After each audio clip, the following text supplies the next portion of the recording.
Assalamualaikum warahmatullahi wabarakatuh. Alhamdulillah, wassalatu wassalamu ala Rasulillah wa ala alihi wa sahbihi wa wala. Apa khabar tuan-tuan yang berada di rumah sekalian? Alhamdulillah, sekali lagi kita bersiaran dalam segmen Kongsi Sini di bawah Yayasan Amal Malaysia. Tuan-tuan yang dirahmati Allah Subhanahu wa taala sekalian, sedar tak sedar kita telah memasuki satu bulan yang cukup hampir dengan bulan Ramadan, iaitu disebutkan sebagai bulan Syakban. Jadi, sebelum ni mungkin kita dah bincangkan tentang kelebihan-kelebihan ataupun peristiwa-peristiwa hebat yang berlaku pada bulan Rejab. Dan hari ini kita nak sama-sama berkongsi berkaitan perkara-perkara ataupun peristiwa-peristiwa hebat yang berlaku pada bulan Syakban. Tentu yang dirahmati Allah Subhanahu wa taala sekalian. Perkara pertama yang berlaku pada bulan Syakban dalam lipatan sejarah Islam ialah yang disebutkan sebagai perpindahan kiblat daripada Masjidil Aqsa di Palestin ke Kaabah di Baitullah. Sebelum ini, selepas orang Islam berpindah daripada Mekah pergi ke Madinah dalam peristiwa hijrah, umat Islam masih lagi menunaikan solat menghadap ke Baitul Maqdis. Dalam ketika itu, orang Yahudi mengambil peluang ini untuk menghina dan merendah-rendahkan umat Islam. Melihat situasi ini, baginda Rasul sallallahu alaihi wasallam tak senang duduk, tuan. Baginda Rasul melihat bagaimana umat Islam dihina, direndah-rendahkan dan dikeji dan sebagainya, sehingga Nabi sallallahu alaihi wasallam mengangkat doa, berdoa kepada Allah Subhanahu wa taala untuk memindahkan kiblat daripada Baitul Maqdis ke Kaabah di Makkah. Maka pada satu hari di bulan Syakban turunnya ayat dalam surah Al-Baqarah ayat 144, setelah mana Allah Subhanahu wa taala mendengar rintihan dan juga doa Nabi sallallahu alaihi wasallam yang berbunyi, A'udzubillahi minasyaitonir rajim. Qad nara taqalluba wajhika fis sama' falanwalliyannaka qiblatan tardaha fawalli wajhaka syatral masjidil haram. Sadaqallahul azim. Yang bermaksud, kami melihat kamu, wahai Muhammad, memandang ke arah langit.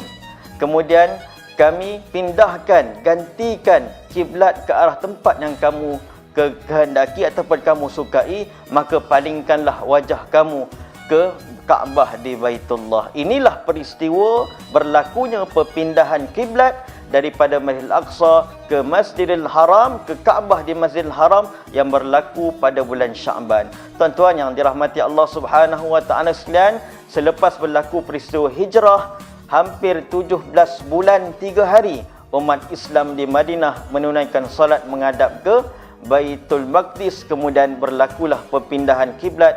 Mereka pula menunaikan solat untuk menghadap ke Makkah ataupun disebutkan sebagai menghadap ke Baitullah di Makkah. Peristiwa yang kedua yang berlaku pada bulan Syakban juga ialah turunnya ayat untuk memerintahkan seluruh umat Islam berselawat kepada baginda Rasul sallallahu alaihi wasallam. Ayat ini turun dalam surah Al-Ahzab pada bulan Syakban ketika mana hari Jumaat, yang mana biasa kita dengar, biasa orang lelaki pergi menunaikan solat Jumaat, dalam khutbah yang kedua khatib akan membacakan ayat ini. A'udzubillahi minasyaitonirrajim. Innallaha wa malaikatahu yusalluna 'alan nabi ya ayyuhalladzina amanu sallu 'alaihi wasallimu taslima. Yang bermaksud, sesungguhnya Allah dan para malaikat memberi penghormatan kepada Nabi sallallahu alaihi wasallam. Wahai orang-orang yang beriman, maka berselawatlah kamu kepada Nabi sallallahu alaihi wasallam dengan penuh penghormatan. Ayat galakan ataupun suruhan untuk berselawat kepada baginda Nabi sallallahu alaihi wasallam ini berlaku pada bulan Syakban ataupun disebutkan pada hari Jumaat. Peristiwa yang ketiga, minta maaf tuan, peristiwa yang ketiga yang berlaku pada bulan Syakban juga ialah Allah Subhanahu wa taala mensyariatkan syariat berpuasa.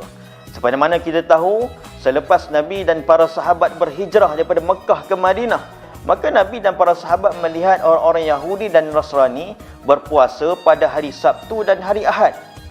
Maka ketika itu pada bulan Syakban, yang disebutkan pada bulan Syakban tahun kedua hijrah, turunlah ayat untuk memerintahkan seluruh orang muslimin berpuasa pada bulan Ramadan, yang ayat yang biasa kita dengar dalam Ramadan, iaitu A'udzubillahi minasyaitonirrajim. kutiba ya ayyuhalladzina amanu kutiba alaikumusiyam kama kutiba alal ladzina min qablikum la'allakum tattaqun. Yang bermaksud, wahai orang-orang yang beriman, ditetapkan, diwajibkan untuk kamu berpuasa sebagaimana kaum-kaum terdahulu, mudah-mudahan kamu mendapat yang disebutkan sebagai ketakwaan. Ayat ini turun pada bulan Sya'ban tahun kedua Hijrah. Tuan-tuan yang dirahmati Allah Subhanahu wa taala sekalian, subhanallah, banyak kisah-kisah yang menarik, peristiwa-peristiwa yang menarik yang berlaku pada bulan Sya'ban yang perlu kita ketahui dan kita ambil ibrah dan pengajaran daripadanya. Peristiwa yang keempat yang berlaku juga pada bulan Sya'ban ini, yang berlaku pada tahun 3 Hijrah, yang mana pernikahan baginda Rasul sallallahu alaihi wasallam dengan ummahatul mukminin Sayyidatuna Hafsah binti Abu Bakar. Sayyidatuna Hafsah bin Abu Bakar merupakan bekas isteri kepada seorang sahabat Nabi yang bernama Khunais bin Hadafah. Yang mana Khunais bin Hadafah ini telah meninggal dunia setelah pulang daripada peperangan Badar. Maka dalam bulan Sya'ban tahun ketiga Hijrah, baginda Rasul sallallahu alaihi wasallam menikahi ummahatul mukminin Sayyidatuna Hafsah binti Abu Bakar. Peristiwa yang kelima yang berlaku dalam sejarah, di patah sejarah sepanjang bulan Sya'ban ini ialah yang disebutkan sebagai peperangan Badar Al-Sughra. Badar Al-Sughra? Mungkin sebelum ni kita dengar yang disebutkan sebagai peperangan Badar Al-Kubra. Rupa-rupanya ada juga yang disebutkan sebagai peperangan Badar Al-Sughra. Bila berlaku peperangan ini? Tuan-tuan yang dirahmati Allah Subhanahu wa taala sekalian, selepas peperangan Uhud berlaku, Abu Sufyan dengan bangga dan bongkaknya berkata kepada umat Islam di Madinah, kami pasti akan menyerang kamu wahai orang muslimin di medan Badar. Maka Nabi sallallahu alaihi wasallam dalam bulan Sya'ban mempersiapkan 1,500 bala tentera bersama 10 pahlawan berkuda, mempersiapkan diri mempertahankan bumi Madinah Al-Munawwarah di medan Badar. Dan tentera Abu Sufyan, tentera Quraisy yang dipimpin oleh Abu Sufyan, membawa 2,000 bala tentera bersama 50 pahlawan berkuda ingin menyerang kembali Madinah Al-Munawwarah. Tetapi dalam perjalanan tentera Quraisy nak menyerang Madinah Al-Munawwarah, tiba-tiba mereka menghentikan, menangguhkan hasrat mereka untuk berperang dengan kaum muslimin setelah mereka mendapati bahawa tahun tersebut akan berlaku kemarau yang panjang. Nabi dan para sahabat ketika itu berkumpul dan bersedia di medan Badar As-Sughra kira-kira 8 hari untuk menunggu kedatangan tentera Quraisy yang ingin menyerang mereka, tetapi peristiwa tersebut tidak berlaku. Ini tercatat dalam dipatah sejarah pada bulan Sya'ban juga. Tuan-tuan yang dirahmati Allah Subhanahu wa taala sekalian, banyak lagi kisah menarik. Dan salah satu kisah yang memberi kesan dalam lipatan sejarah ialah peristiwa hadisul ifki. Allahu Akbar. Besarnya fitnah. Inilah yang berlaku kepada Nabi sallallahu alaihi wasallam dan ummahatul mukminin Sayyidatina Aisyah radhiyallahu anha.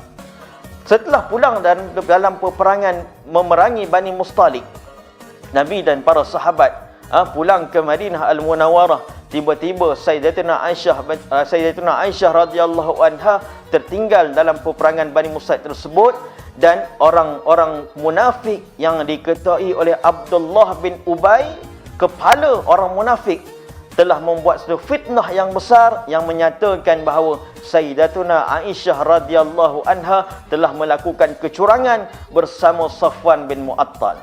Api fitnah ini telah dinyalakan kepada seluruh penduduk di Madinah.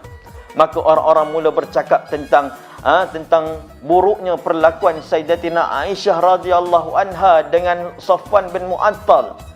Tapi Allah Subhanahu wa taala yang Maha Pengasih lagi Maha Penyayang sendiri telah menyucikan Sayyidatina Aisyah radhiyallahu anha dengan menurunkan ayat dalam surah An-Nur ayat 11 hingga ayat 13. Allahu Akbar. Tuan-tuan, hati-hati dengan fitnah, kerana fitnah ini mampu merosakkan organisasi dan juga memusnahkan negara. Tuan-tuan yang dirahmati Allah Subhanahu wa taala sekalian, peristiwa yang berlaku dalam bulan Sya'ban juga mencatatkan peristiwa duka yang berlaku dalam lipatan sejarah umat Islam, yang mana pada tahun 1099 Masihi, tentera Islam kehilangan Baitul Maqdis. Yang mana tentera Islam kehilangan Baitul Maqdis dalam peperangan salib yang pertama, yang menyebabkan tertawannya Baitul Maqdis kepada tentera Kristian, yang menyebabkan Baitul Maqdis telah dikuasai oleh orang-orang Kristian pada tahun 1099 Masihi sehingga hari ini. Tuan-tuan yang dirahmati Allah Subhanahu wa taala sekalian, kalau kita nak menyorot kembali lipatan sejarah, pelbagai kisah-kisah yang hebat berlaku dalam bulan Sya'ban yang mulia ini. Apa yang paling penting ialah kita mengambil ibrah dan pengajaran dalam setiap peristiwa ini untuk sama-sama kita memperbaiki diri kita dan juga memberikan apa yang ada pada diri kita, kebaikan pada diri dan juga kebaikan pada ummah. Marilah sama-sama kita kongsikan kebaikan ini, kita sharekan video ini kepada orang lain. Mudah-mudahan kita mendapat manfaat. Wabillahi taufiq wal hidayah. Wassalamualaikum warahmatullahi wabarakatuh.